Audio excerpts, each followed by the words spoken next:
Di video kali ini aku akan menunjukkan langkah-langkah apa aja yang udah aku lakukan untuk menggarap scroll airdrop dan apa langkah selanjutnya yang nanti akan aku lakukan untuk mengoptimalkan garapan aku di scroll airdrop guys. Sebelumnya aku cek status scroll airdrop aku itu ada di peringkat 455. Ini pakai tools NFT Autopilot. Nggak guaranteed ya guys ya. Ya kurang lebih lah bisa untuk mengestimasikan gitu guys. Sekarang aku udah berhasil masuk ke peringkat 49.000 dan di top 3% dengan meningkatkan variabel-variabel yang ada di sini guys ya, seperti volume, bridging volume, transaksi, kontrak, dan jumlah bulan. Next, apa itu scroll? Nah, scroll itu Ethereum Virtual Machine. Nah, ini kita singkat-singkat aja kalau latar belakangnya guys. Project yang mau kita garap scroll, alasan kita mau menggarap adalah dia statusnya tokenless. Memang dia nggak punya pengumuman airdrop seperti project lain yang ada sistem poin. Tapi dia kalau udah EVM, udah layer 2 dan tokenless itu ya digas aja guys. Cost yang kita pakai keperluannya untuk gas fee dan juga kita akan ya liquidity. Untuk frekuensi menggarap scroll untuk awal-awal ya, kalau kalian awal-awal itu daily lah untuk meningkatkan jumlah hari transaksi. Ya mungkin setelah 10 hari kita bisa menggarap scroll itu dengan frekuensi weekly. Dan terakhir ya, scroll adalah layer 2-nya Ethereum. Aku udah ngelis langkah-langkah apa aja yang mau aku lakukan dan langkah apa aja yang nanti akan aku lakukan. Nah, di sini udah aku list ya yang udah aku kerjakan dan yang belum. Kita masuk ke langkah yang pertama adalah kalau kita mau menggarap scroll, tentu aja tambahkan jaringan scroll. Kalau kalian belum punya, langsung aja ke chain list, ketik scroll di sini, connect wallet, boom. Oke, scroll udah ada di wallet MetaMask kita guys. Kemudian langkah kedua adalah bridging menggunakan native bridge-nya scroll seenggaknya 1 kali. Why? Kenapa? Karena memang kalau bridging menggunakan native ini adalah produk utamanya dari layer 2 guys ya. Jadi ya seenggaknya wajib lah kita melakukan 1 kali bridging di sini. Dan tips untuk melakukan bridging dari native bridge itu maukah scroll, maukah zcaching, maukah apa aja layer 2, tunggu gas fee rendah guys. Nah ini aku melihat gas fee, gak tahu kenapa bisa di 12,5 gue, ini sangat oke untuk membridge dari native bridge. Kita contohin misalnya ya. Nah, kita mau lihat gas fee untuk bridge sekarang berapa dengan gue di 12. Kita coba 0,004. Oke, 3, 1. Nah, dengan gue di 12 ini guys, costnya itu murah kali di $6 guys ya. Kemarin gue gila-gilaan 40, 80, kadang stabil di 25, 30, ini 12. Jadi kalau untuk native bridge aku sarankan tunggu gue rendah baru di bridgingkan. Karena dengan gue segini itu Ethereum gas fee-nya cuma di $6. Satu lagi alasan kenapa harus menggunakan native bridge adalah kalau kita lihat dari simulasinya Arbitrum airdrop kemarin, native bridge use itu adalah salah satu poin guys, salah satu faktor penentu untuk mendapatkan airdrop dari Arbitrum kemarin. Scroll, apakah menggunakan sistem ini juga? Ya, who knows, tapi tentu aja bagi kita penggarap airdrop ya kita optimalkan aja guys. Garap aja sekali karena itu tadi Arbitrum pakai ini dan ini adalah produk utamanya dari scroll. And then yang ketiga, mode name service. Oke, ini kita lakukan bersama. Ini kita checklist. Done. Kemudian mode name service. Nah, aku udah ada menyediakan link-linknya di situ juga, guys. Nanti aku taruhlah di box deskripsi supaya kalian gampang. Kita change network dulu ke scroll. Oke, duit ada sedikit. Nah, sekarang mode name service aku belum punya. Jadi kita buat aja. Ini apakah wajib bang? Enggak juga ya. Cuman ini ya rata-rata semua udah menggunakan ini, guys. Jadi aku rasa ya oke lah ya. Pasti ini jadi variabel ya menurut aku ya, tapi bebas kalau kalian nggak mau melakukan, it's up to you guys. Karena ada costnya juga ya, 0,0031 ini sekitar $9 juga guys. 11 pun sama gas fee yang murah-murah aja. Oh nggak bisa, oke confirm. Ini bebas ya guys ya, tapi kalau kalian mode name service-nya ini mungkin cuman 2 huruf atau 2 angka, itu bisa mahal guys. Jadi seenggaknya 5 angka ke atas ya, itu kenanya di $11. Kalau 2 angka mungkin bisa mehong ya, bisa mahal, bisa mungkin sekitar beberapa ratus dolar gitu. Scroll name service ya, transaksinya agak lama, tapi kita consider done. Oke, nah karena itu udah pasti done ya. Dan sekarang aku mau ingatkan ya guys ya, untuk kita penggarap airdrop, ingatkan bahaya phishing. Nah ini sangat hati-hati banget kalau kita mau memasukkan apa-apa aja yang ada di sini guys. Misalnya kita mau ke bridging kah, misalnya kalian cari di Google, mau bridging pakai Orbiter. Nah ini kalau ketik-ketik gini hati-hati ya, karena banyak phishing, banyak yang orang-orang meniru-niru websitenya. Takutnya kalau kalian sembarang-sembarang terus connect walletnya bisa ke drain. Jadi please hati-hati untuk hal-hal pengetikan di address di sini guys, apalagi penggunaan Google. Makanya di sini ya aku link-link itu udah aku listkan supaya aku nggak salah dan akan aku sharekan juga di link deskripsi guys. Kemudian kalau kalian bingung tentang garapan airdrop dan pengen ada yang ditanyakan langsung tentang video aku, bisa gabung aja ke grup Discord aku guys. Ini grup free, nggak perlu bayar-bayaran. Link ada di deskripsi. Nanti kita bisa ngobrol tentang airdrop di sini. Nah kalau mau ngomong tentang airdrop bisa di sini, mau tentang game kita ngomong di sini. Nah, kalau ada pertanyaan langsung bisa tag aja aku dan kalau aku online pasti aku jawab. Tapi kalau kalian kalian bukan pengguna Discord, nah bisa gabung ke grup Telegram aku, meskipun aku nggak terlalu aktif kali ya di sini. Tapi kalau kalian ada pertanyaan, tag aja pasti aku jawab kalau pas aku online ya guys ya. Kita masuk ke tahap selanjutnya adalah cek statistik wallet kita guys. Nah ini nih yang biasanya ke-skip sama para airdrop hunter. Oke, aku udah menyediakan toolsnya di sini namanya NFT Autopilot. Kita copy MetaMask kita guys.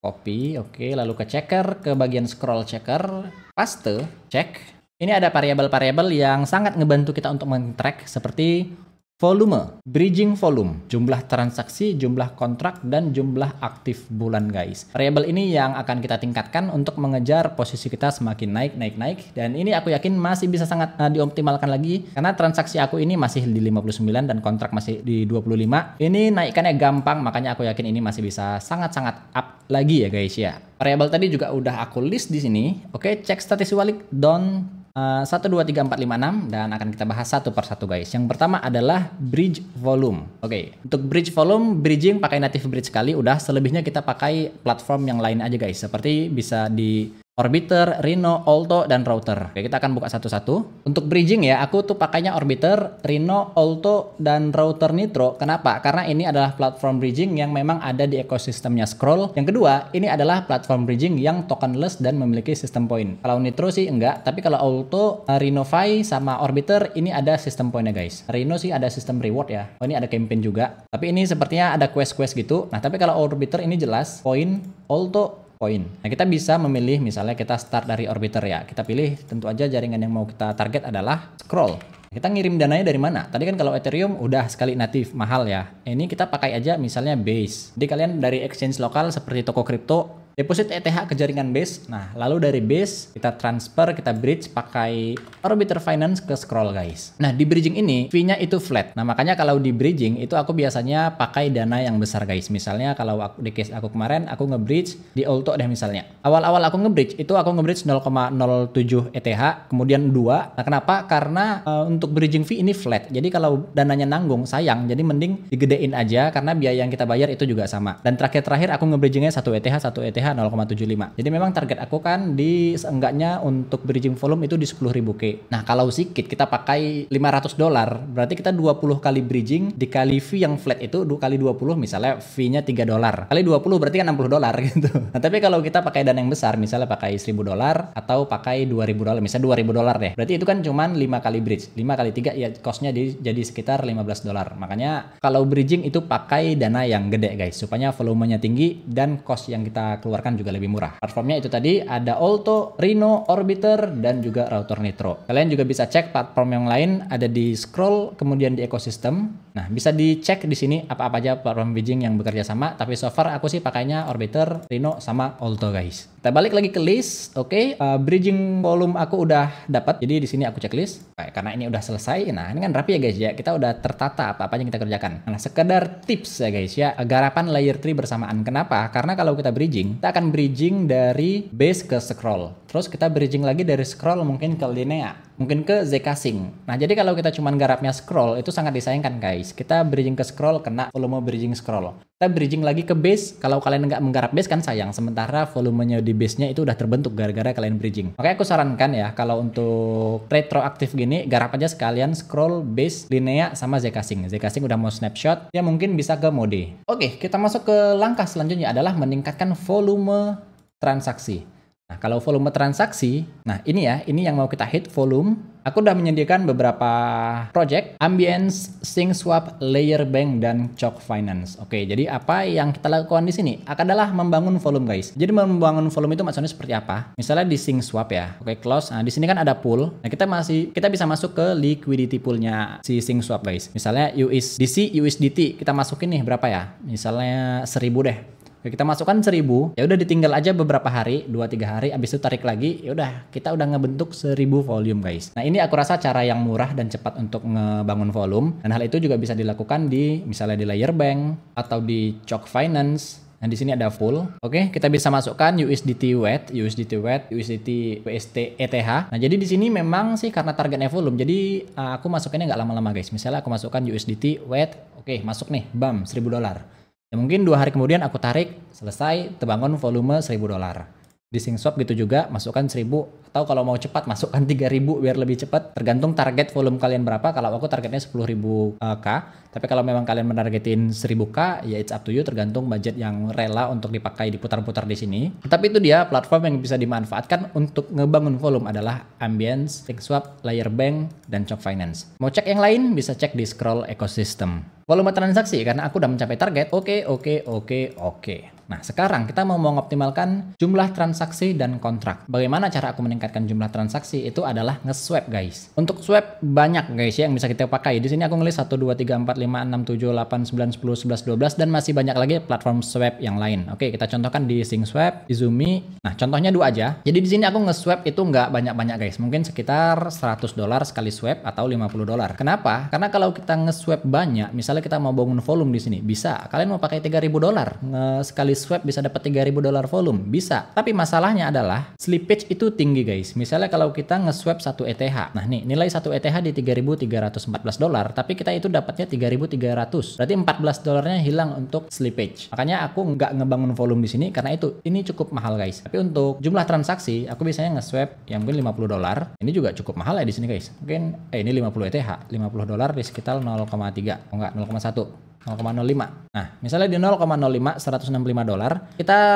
dolar value-nya di sini 165,75, kita terima 165,25. Selisih $0,5, makanya aku rasa ini worth untuk ngebangun transaksi daripada volume. Lakukan swap sekali di sini, lakukan swap lagi di sini, kita udah dapat 1 2 transaksi dan juga udah menargetin 2 kontrak. Kemudian kalau kita lakukan ke platform-platform lain, udah bisa kita hitung kita bisa dapat berapa transaksi dan berapa kontrak yang kita hit di sini, guys. Karena kalau kita nge-swap pakai platform yang beda-beda, kontraknya kan juga beda-beda. Untuk case aku masih 59 transaksi dan masih 25 kontrak. Jadi ini masih banyak room to grow, guys, ya, untuk mengembangkan yang ini. Ini dinaikin dan otomatis ini jadi naik juga, guys. Masuk ke tahap berikutnya adalah jumlah aktif harian, mingguan, dan bulanan. Oke, kalau ini aku pakai Wenser, ini tools favorit aku sebenarnya, guys. Nah, di sini ke track ya, guys, ya. Aku udah overtime di 3 bulan. Berarti aku udah ada transaksi di Februari, Maret, dan April. Untuk minggu aku masuk ke minggu kelima dan hari di 10 hari berturut-turut. Makanya ya, guys, ya, kalau di sini target aku adalah 10 hari aktif sih oke ya, 10 hari aktif. 3 bulan udah, 12 aktif minggu belum, jadi ini on the way. Tapi apakah ini penting-penting banget, Bang? Ya nggak juga ya, tapi kalau kita lihat dari simulasi Arbitrum itu nge-track berdasarkan bulan. Kemarin dia 2 bulan ke-track, nextnya di 6 bulan.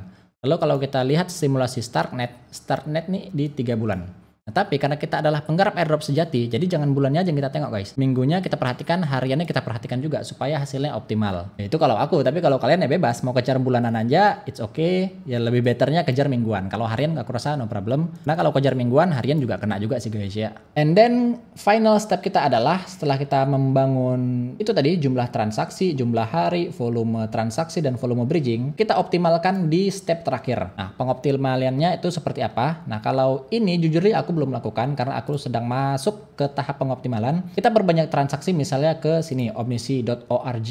Oke, di sini kita bisa ngeminting NFT, guys. Tentu aja kita akan ngebakar sedikit gas fee, tapi it's okay. Nah, jujur li ya, kalau ini aku belum melakukan dan akan aku lakukan untuk menambah jumlah transaksi. Sini kita bisa launch drop atau minting 1 atau 2 NFT, it's okay. Lalu aku akan ke Ruby Score. Ke Ruby Score nanti aku mau ngapain? Aku mau minting nanti yang namanya itu seperti apa ya? Seperti box-box gitu, guys. Nah, misalnya kita ke sini, kita ke scroll. Nah, ini kan aku ada box-box yang bisa diklaim. Ini Ruby Score dia nge-track status wallet kita, guys, ya. Kalau di sini udah bisa diklaim, kita klik claim, kita akan dapat jumlah transaksi lagi. Di sini kita juga bisa nge-track udah berapa gas fee yang kita habisin, berapa volume, berapa week, berapa unique transaksi, dan indikator lain-lainnya, guys. Lalu yang lain ada, nah ini mengirim email. Mengirim email udah, ini kita akan ngirim email, bisa kirim ke email biasa @gmail.com bisa, atau ke email web3 juga bisa, masukin alamat address. Gas fee kena, tapi seenggaknya menambah jumlah transaksi dan jumlah interaksi. Next, bisa ada ini marketplace, elemen marketplace, Bricksmith marketplace. Nah, di marketplace kita bisa ngapain? Kita bisa hunting aja NFT murah yang harganya di 0,00000 sekian kayak gini, guys. Kalau 0,000 sekian ini kan murah ya. Nih, nolnya ada berapa nih? 4. Kalau bisa cari yang nolnya 10 biar murah. Tujuannya apa? Untuk beli-beli aja NFT murah yang sekitar berapa ribu rupiah. Kan itu lumayan untuk nambah jumlah transaksi dan jumlah kontrak interaksi dengan cost yang murah. Nah, masuk ke NFT marketplace seperti ini, lalu hunting ya harga yang paling murah, guys. Kayak elemen ada, di Brick juga ada. Nah, di 0,0018 0,08, kalau bisa cari yang di 0,0-nya lebih banyak lagi biar lebih murah lagi. Semua aktivitas tadi tentu aja goalnya adalah untuk meningkatkan peringkat kita guys ya. Apakah ini akan berpengaruh ke airdrop? Mungkin aja. Tapi memang akan aku sangat sarankan kalian memakai tracker seperti ini supaya aktivitas kita itu tertrack, terarah, dan nggak mencele gitu guys. Jadi kita tahu apa yang kita lakukan. Dan yang terakhir, disclaimer, semua yang aku lakukan di channel ini bukanlah financial advice. Di sini cuma berbagi apa yang aku lakukan mengenai airdrop. Dan kalau kalian ada yang pengen ditanyakan, gabung aja ke komunitas aku. Dan yep, sampai jumpa lagi di video berikutnya. See ya.